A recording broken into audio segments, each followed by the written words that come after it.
Marzi Amirizadi. Ravi d'être avec vous. Eh bien, nous avons entendu des histoires au fil des années de musulmans venant à la foi à cause de rêves. Quel était exactement votre rêve ? Je priais vers le ciel. Soudain, un cheval blanc est descendu et il a dit « Assieds-toi sur mon dos ». Et quand j'ai obéi, le cheval m'a emmené dans une ville où des musulmans très radicaux pratiquèrent l'islam. Et au début, ils ne pouvaient pas me voir, ni le cheval. Et je les regardais simplement. Et soudain, Dieu m'a révélé leur vrai visage. Et ils ont tous pris des traits sauvages. Et dès qu'ils m'ont vu, ils ont essayé de m'attaquer et de me faire descendre du cheval. Et le cheval a commencé à courir pour me sauver de ces gens. Et je me souviens que je tenais son cou. Et pendant qu'il galopait, j'ai senti un amour incroyable se déverser de ce cheval, se déversant en moi, que je n'avais jamais ressenti auparavant. Et quand nous étions en sécurité, je me suis réveillée. Mais quand je me suis réveillée, je ne pouvais pas croire à quel point Dieu m'aimait, et cet amour que j'ai ressenti dans mon rêve, je ne pouvais le comparer à aucun amour dans ce monde. Et je me souviens que pendant des semaines, presque toutes les nuits, je pleurais. Et je voulais partir. Je voulais mourir. Parce que je crois que si nous goûtons un peu à l'amour de Dieu, cela nous rend fous. Je ne pouvais pas croire à quel point Dieu m'aimait. Et ce fut le début de mon cheminement avec Jésus. Mais dans ce rêve, je ne connaissais pas Jésus.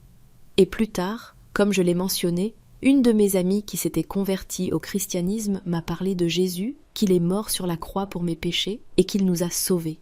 Le Fils de Dieu, il est notre Dieu, ce qui était totalement incroyable pour moi, parce qu'en islam, il vous enseigne que Jésus n'était qu'un prophète. Et c'est pourquoi j'étais curieuse. J'ai eu une Bible et j'ai commencé à lire, et des miracles ont commencé à se produire. J'ai eu l'expérience d'être guérie dans l'église la première fois que j'y suis allée. Et puis, le jour qui a vraiment changé ma vie a été le jour où j'étais assise seule dans ma chambre et je priais. Soudain, j'ai reçu le feu du Saint-Esprit, le feu de Dieu sur moi. Et plus rien n'était sous mon contrôle. Et soudain mes mains se sont levées. Et j'ai commencé à adorer Dieu dans d'autres langues que je n'avais jamais apprises. Et je ne pouvais pas comprendre de quelles langues il s'agissait, mais je pouvais pleinement comprendre ce que je disais à Dieu. Et pendant que je l'adorais et pleurais, soudain j'ai eu une vision. J'ai vu Jésus juste devant moi, vêtu de blanc. Et à côté de lui, il y avait un grand trône recouvert d'or brillant. Et je ne pouvais pas croire que je pouvais rencontrer mon Dieu d'aussi près. Je pouvais ressentir son amour. Je pouvais sentir sa présence tout autour de moi. Et cela a duré des heures, depuis tard dans la nuit jusqu'aux petites heures du matin, où je ne pouvais pas contrôler ma bouche. Et je continuais à l'adorer jusqu'aux petites heures du matin où ça s'est arrêté. Et j'ai senti que Dieu avait enlevé le voile devant mes yeux. Et après cela, j'ai consacré toute ma vie à Jésus. Amen. Donc vous avez consacré votre vie à Jésus. Que s'est-il passé après cela ? Quand vous rencontrez votre Sauveur et que vous faites l'expérience de son amour, il est évident que vous ne pouvez pas rester silencieux. J'avais tellement de passion après cela pour partager l'amour de Dieu avec mon peuple. Et j'ai commencé à parler à mon peuple, à mes amis, aux membres de ma famille.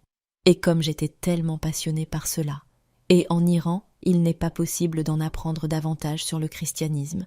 C'est pourquoi un de mes amis, qui était pasteur, m'a conseillé d'aller en Turquie. Et c'est là. C'était un ministère chrétien. Ils avaient des cours de théologie et de leadership et j'y ai assisté. Et après quelques mois, mon ami et moi avons rencontré ma meilleure amie, Mariam Rostampur. Elle n'est pas ici. Et nous avons décidé de revenir parce que nous voulions transmettre ce message à notre peuple. À quel point les Iraniens ont soif de Dieu. Et quand nous sommes revenus, nous n'avions aucune idée de ce qu'il fallait faire et de comment nous pouvions servir le Seigneur. Et je me souviens que nous avons juste prié et lui avons demandé de nous donner une vision. Et un jour, je lisais la Bible. Dieu m'a montré que l'Iran est comme un grand désert. Il n'y a pas de graines dans cette terre. Et il a dit, plante quelques graines, puis je les ferai pousser avec la puissance du Saint-Esprit. Et puis nous avons contacté notre pasteur qui était à Londres, et nous leur avons demandé d'envoyer des milliers de Bibles en Iran. Ce n'était pas facile pour eux, car ils devaient trouver un moyen illégal de faire passer tous ces Nouveaux Testaments en Iran et Dieu soit loué. Finalement, ils ont pu nous aider. Chaque fois, nous recevions quelques milliers, et nous avons commencé notre première mission. Nous avons acheté une immense carte, nous l'avons accrochée au mur, et nous avions une stratégie, parce que nous avions étudié la carte, et nous sentions que nous devions apporter des Bibles dans chaque zone de Téhéran. Et finalement, après 3 ans, nous avons pu distribuer 20 000 Bibles à Téhéran et également dans quelques autres villes. Nous avons apporté des Bibles à Qom, qui est la ville la plus religieuse d'Iran. Nous savions que c'était le cœur du pays pour les ayatollahs. Et il y a des centaines d'ayatollahs. Il y a des personnes religieuses et il y a un sanctuaire islamique où les musulmans vont généralement pour adorer. C'est le sanctuaire de Massoumé pour les musulmans où des centaines de personnes se rendent pour adorer. Et nous avons pensé, nous devons y apporter des Bibles. Et Dieu soit loué. Nous avons pu y aller avec succès parce que les gens sont des gens ordinaires, des musulmans ordinaires. Nous savions qu'ils y allaient pour adorer, prier pour leurs besoins. Et cela pouvait être le meilleur miracle pour eux pendant qu'ils adoraient, de trouver la Bible là-bas. Et nous avons entendu que, grâce à certaines de nos connexions, il y a eu une réunion de sécurité au Parlement, et ils étaient préoccupés et parlèrent du fait qu'un grand groupe ou une grande organisation chrétienne avait commencé à distribuer des Bibles dans le pays. Ils ne savaient pas que ce n'était pas un grand groupe chrétien, mais juste 2 filles. Juste 2 filles. Probablement certaines des maisons où nous avons mis les Bibles ont signalé au gouvernement. Mais Dieu nous a vraiment protégés parce que quand nous avons été arrêtés, ils ne savaient pas que c'était nous. Donc le christianisme est illégal en Iran, bien sûr. Et pourtant, vous distribuez des milliers de Bibles. Jusqu'où avez-vous pu aller avant que quelque chose ne se passe ? Avez-vous été arrêté à un moment donné ? Oui, nous avons distribué les Bibles. C'était une mission que nous ne faisions que pendant les nuits. Et puis nous avons eu une autre vision pour démarrer des églises de maison. Et nous avons commencé 2 églises de maison, une parmi les femmes et l'autre avec des jeunes. Et chaque jour, nous étions actifs. Nous n'arrêtions pas de parler de notre foi aux gens dans les rues. Chaque fois que nous allions faire des courses, faire nos corvées, nous avions toujours quelques Bibles dans notre sac à main et nous parlions aux Iraniens de notre foi. Et finalement, certaines personnes ont signalé notre cas.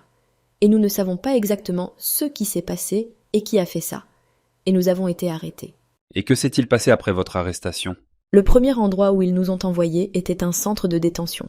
C'était dans un centre de détention, la même prison où Mahsa Amini, la fille kurde, a été battue jusqu'à la mort et elle est décédée des suites de cela. Et honnêtement, ce n'est pas une prison. C'est un donjon souterrain que personne ne peut voir. Il n'y a pas d'air, pas de lumière. Et ils vous jettent de la nourriture. Nous devions dormir sur un sol en béton froid, nous couvrir de couvertures mouillées trempées dans l'urine. Et plus tard, j'ai réalisé pourquoi. Parce qu'ils fermaient les portes des cellules à 20h jusqu'au matin, et les prisonniers n'étaient pas autorisés à utiliser les toilettes. Et certains prisonniers ne pouvaient pas se contrôler. Et les gardes continuaient à nous humilier, à nous insulter. Ils nous forçaient, par exemple, à une fouille corporelle, à être nus juste devant leurs yeux dans le seul but d'une fouille corporelle. Ils continuaient à nous insulter. Et j'ai été jetée avec des femmes, des prostituées et des sans-abri, beaucoup de femmes qui avaient été arrêtées par la police des mœurs. Et généralement, ils gardent les prisonniers dans cette prison spécifique pendant au maximum 2 à 3 jours. Et après cela, il serait décidé s'ils passent devant un tribunal ou s'ils sont libérés. Mais pour nous, ils nous ont gardés pendant 10 jours intentionnellement, parce qu'ils voulaient remettre plus de pression sur nous à cause de notre foi. Et c'était la raison, parce que le premier tribunal que nous avons eu, la façon dont j'ai parlé au juge, il n'a pas aimé. Et je l'ai défié, car il a dit « Vous étiez musulmane, vous vous êtes convertie au christianisme, et vous êtes infidèle, vous êtes sale, vous devez être exécutée par pendaison. » Et j'ai dit « Je ne me suis jamais considérée comme musulmane, car tous ceux qui naissent dans ce pays doivent être musulmans. Il n'y a pas de choix. Donc vous ne pouvez pas me dire que j'étais une musulmane convertie. Et à part ça, si vous croyez vraiment que nous sommes des criminels, allez-y et exécutez-nous. Et pourquoi ne le montrez-vous pas à la télévision nationale pour que les gens sachent que c'est un grand crime ? Et il s'est mis en colère contre moi. Et il a dit « Je vais m'assurer de pousser votre cas pour une exécution par pendaison. » Et il l'a fait en fait. Et plus tard, ils nous ont condamnés à mort par pendaison. Mais Dieu soit loué, vous savez. Je crois que c'était le but de Dieu, que nous restions dans cette première prison, parce que nous avions, les premiers jours, nous prions simplement pour être libérés parce que nous ne voulions pas être dans cet horrible endroit. Mais plus tard, nous avons pu voir combien de femmes se faisaient arrêter. Ils les envoyaient là-bas. Et nous avons trouvé que c'était une occasion de partager notre foi avec ces femmes désespérées. Et c'était comme une église. Nous nous rassemblions dans une cellule et nous prions simplement pour elles, nous parlions de Jésus. Et nous avons vraiment apprécié cela. Et dans cette première prison où nous étions, je peux dire, pendant 14 jours, nous avons parlé à environ 80 femmes de notre foi. Et beaucoup d'entre elles ont donné leur cœur à Jésus. Et cela nous a encouragés que Dieu avait un but pour nous, d'être là. Waouh. C'est incroyable. Donc au lieu d'une prison, vous aviez une église. Oui, et plus tard, c'est à la prison d'Evin qu'ils nous ont envoyés. La prison d'Evin, qui est une prison tristement célèbre et infâme en Iran. Elle est célèbre pour la torture, le viol, l'exécution de nombreuses personnes innocentes. Et moi-même, j'ai été témoin de la brutalité de ce régime de première main. J'ai vu de nombreuses violations des droits de l'homme. J'ai été témoin de la torture de prisonniers devant mes yeux et d'exécutions, comme je l'ai mentionné. C'était une expérience horrible. Je n'avais jamais vécu une telle chose. Par exemple, ils étaient censés nous envoyer dans un autre bâtiment de sécurité à l'intérieur de la prison d'Evin. Ils l'appelaient 209, qui est destiné aux prisonniers politiques. Ils leur mettent généralement beaucoup de pression. Ils les torturent, les violent. Et avant cela, ils m'ont envoyé dans une cellule. Et après m'être lié d'amitié avec mes compagnons de cellule, ils ont emmené l'un d'entre eux et l'ont exécuté afin de nous montrer quel serait le prix de notre résistance. Et plus tard, ils ont exécuté l'une de nos meilleures amies, Shirin Alam Ouli. C'était une fille kurde, et ils l'ont torturée pendant des mois, brutalement. Elle nous a décrit ce qui lui était arrivé. Ils l'ont suspendue au plafond et battue pendant des heures. Elle a décrit que la peau s'enlevait. Et finalement, ils l'ont pendue, et ils n'ont même pas rendu son corps à sa famille. Et personne ne sait où se trouve sa tombe. Et ceux sont vraiment des gens mauvais, des gens cruels et mauvais. Mais que Dieu soit loué, encore une fois. J'ai eu une excellente occasion, moi et mon ami, de partager notre foi avec de nombreux prisonniers. Et au début, je me souviens que pendant les premiers mois, il y avait des musulmans pleins de préjugés parmi les prisonniers qui croyaient que si vous vous convertissez de l'islam au christianisme, vous êtes infidèles et sales. Et ils nous ont appelés les chrétiens sales pendant des mois. Mais nous avons essayé de leur montrer qui est Jésus en les aimant, en les respectant, en priant pour eux. Quand je dis ça, ce n'est pas du tout facile, et j'ai trouvé ça très difficile. Et en prison, presque chaque jour, je priais et demandais à Dieu, « S'il te plaît, donne-moi ta puissance ». Parce qu'il y avait des moments où j'imaginais être insultée à cause de ma foi presque tous les jours. Et je pouvais me souvenir des versets de la Bible où Jésus nous a dit « Aimez vos ennemis et priez pour ceux qui vous persécutent ». Et j'ai trouvé ça très difficile. Et j'ai prié, j'ai continué à prier. Et je lui ai demandé, s'il te plaît, ne me laisse pas pécher. Que ta puissance, ton amour, soit vue par ces gens. Et nous pouvions voir la puissance de Dieu, comment le Saint-Esprit agissait parmi les prisonniers. Et j'ai partagé beaucoup d'histoires dans mon premier livre, que j'ai écrit avec mon amie captive en Iran sur les miracles et les rêves que Dieu m'a donnés. Et tous les rêves se sont réalisés. Et les gens pouvaient voir les changements, la différence entre leur foi et notre foi. Et à la fin, ils venaient nous voir et posaient plus de questions sur notre foi. Ils nous ont dit qu'ils voyaient la différence. Pourquoi est-ce ainsi ? Pourquoi dès que vous priez, un miracle se produit ?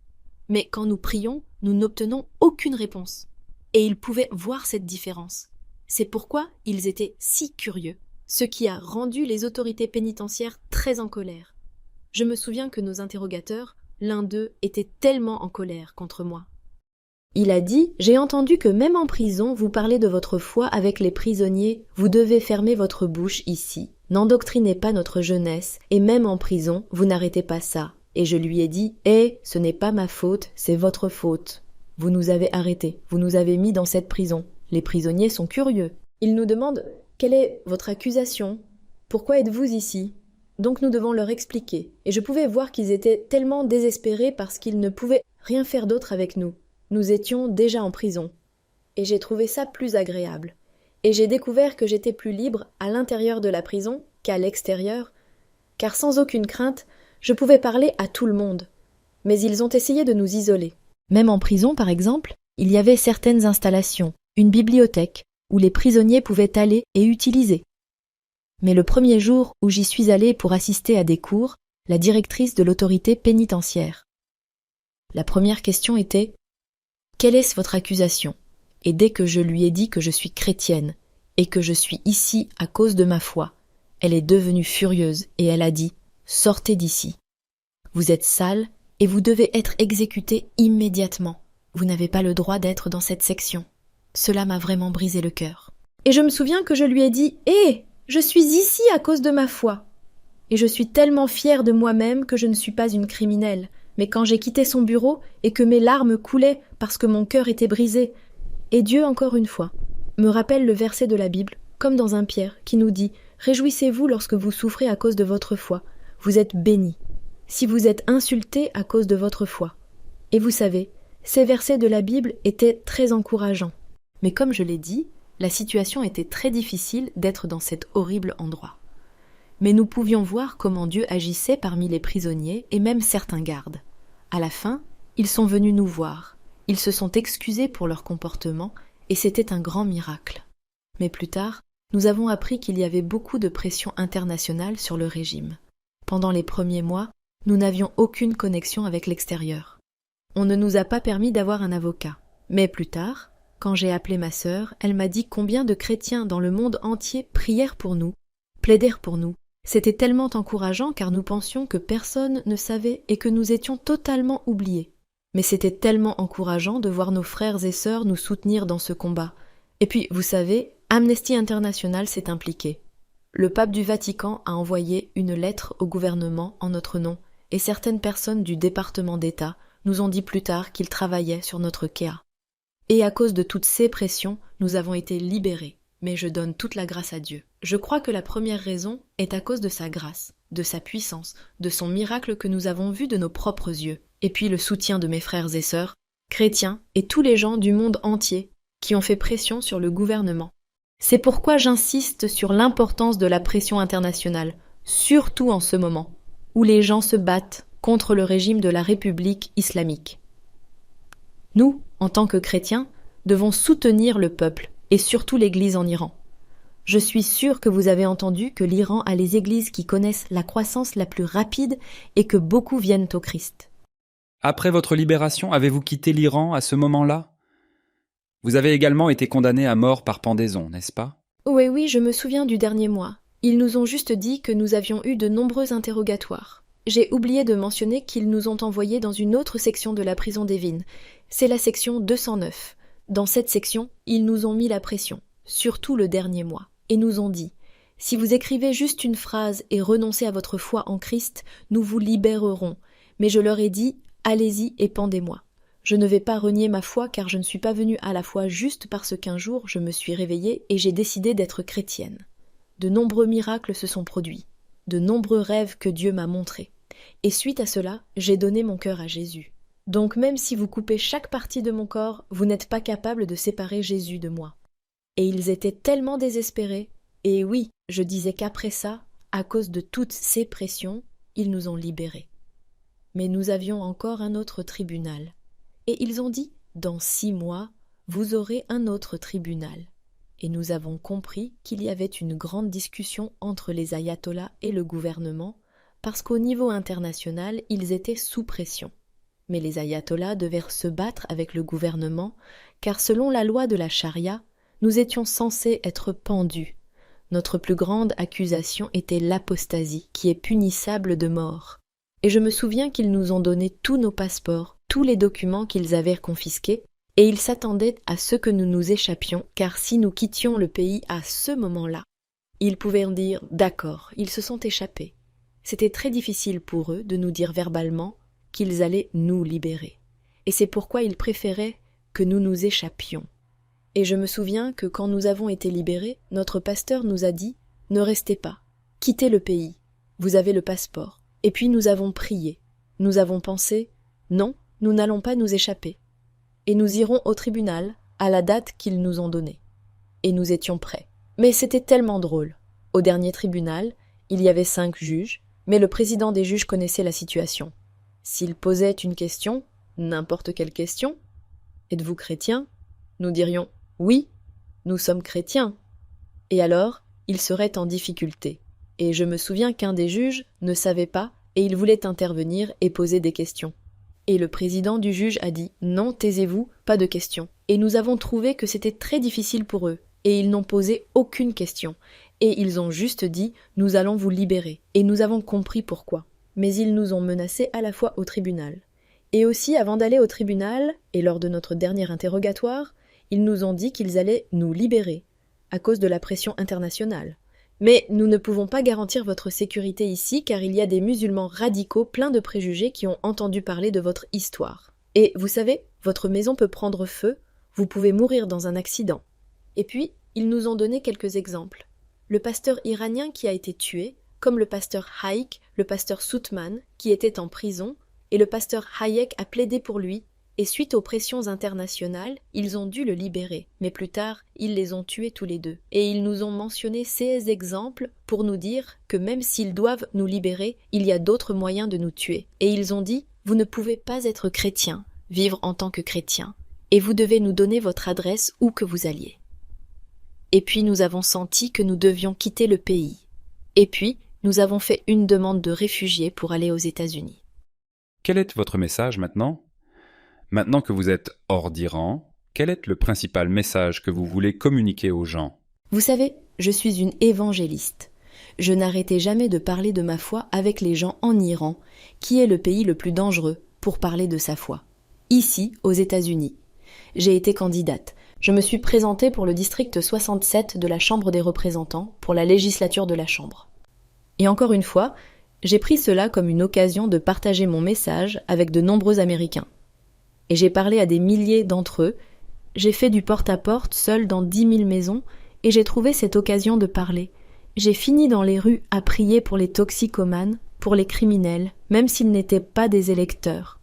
Mais Dieu m'a utilisé à travers cette campagne pour partager ma foi avec de nombreuses personnes qui ne connaissaient pas Jésus. C'est pourquoi j'encourage toujours les gens et leur dis que nous devons être audacieux. Nous devons partager le message du salut avec tout le monde. Peu importe le genre de travail que vous faites, quoi que vous fassiez, il y a toujours un moyen de partager votre foi avec les gens. Et aussi, vous savez, comme Jésus le dit dans la Bible, que si vous voulez me suivre, vous devez renoncer à vous-même, prendre votre croix et me suivre. Chaque jour, je dis aux gens qu'en tant que chrétiens, nous devons savoir qu'à partir du moment où nous disons oui à Jésus, il ne s'agit plus de nous, mais de lui. Nous ne sommes qu'un vase entre les mains de Dieu. Nous devons lui permettre d'habiter en nous et de nous utiliser.